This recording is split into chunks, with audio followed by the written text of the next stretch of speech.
Gary Neville has joined us from the gantry. Gary, Champions League still a possibility for Manchester United, as Erik ten Hag was saying?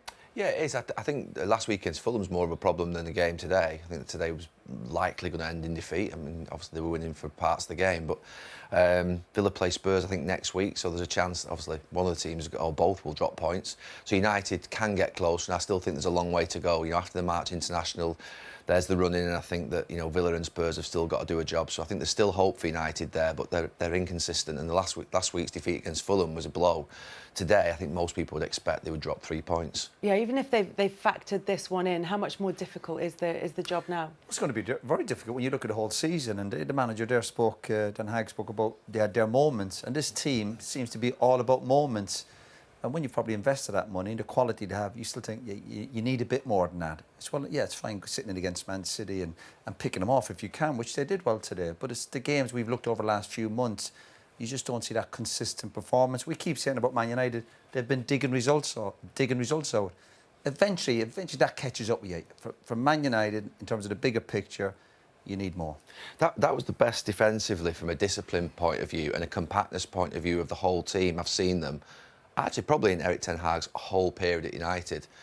I think in his perfect world, they would be 20, 30 yards further up the pitch playing as compact as that. They were really at the edge of their box. And I think the problem they had at the end of the game was, or not the end of the game, probably the last hour of the game, they couldn't get out. So Rashford and Garnacho have gone so deep, and then obviously Bruno and McTominay were in those positions sort of at the front. They couldn't then get back up the pitch because they didn't have the energy to, and they didn't win the ball and sort of pop it about quickly enough. But there's something there today that meant that at least he'd addressed the carnage and gaps and chaos that we've seen in midfield over the last few months. That at least stopped today. They were more controlled and I felt more disciplined. It must give you more confidence, though, going forward with that performance today.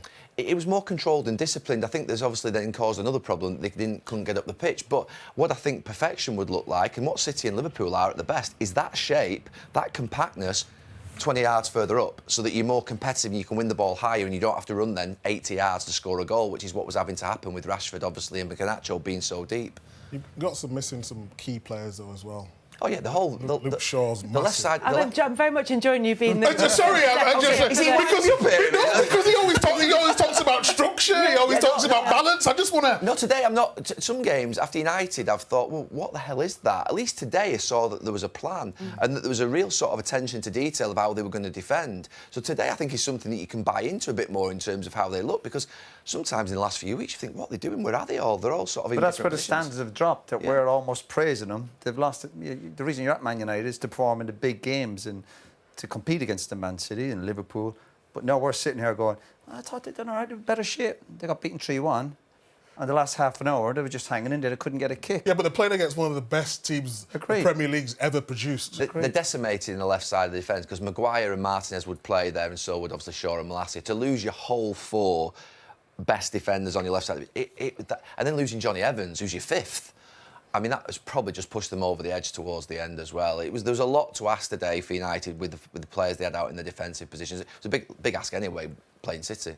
We talked about the importance of this game for Erik ten Hag, because obviously it affects what Manchester United may be able to achieve this season and affects whether or not Manchester United could qualify for the Champions League. It's his 100th game in charge. That's a 61% win ratio, which I think is possibly higher than people may expect, given the negativity around the club at times.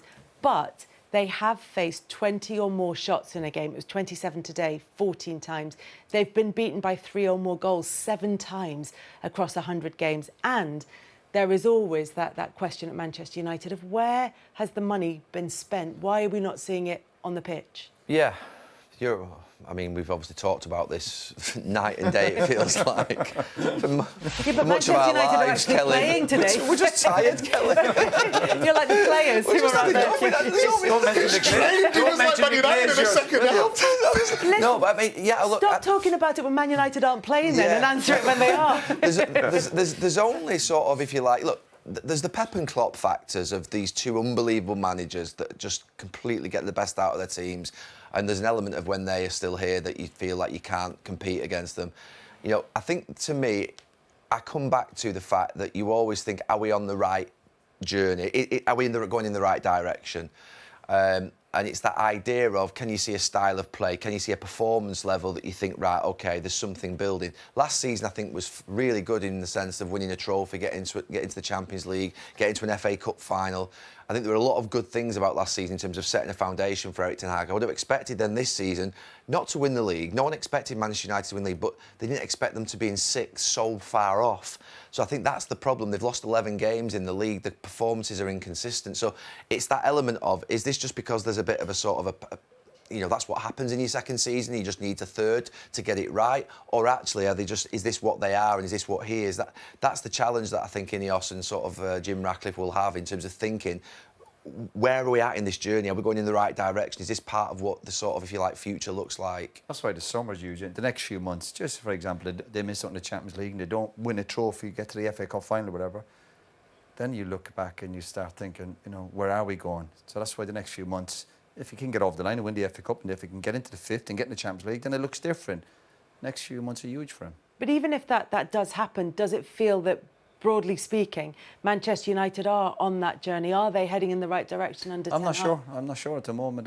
There's, again, a huge question marks. You know, every week you see United, the point is when you watch United, you just don't know what you're going to get. 11 defeats is nowhere near good enough. But of course, the manager still, was it 100 games? I'd always sit here and give the manager the benefit of the doubt. But as I said, come the summer, you can reflect and see where United are at. So that's why the next few months are huge for him.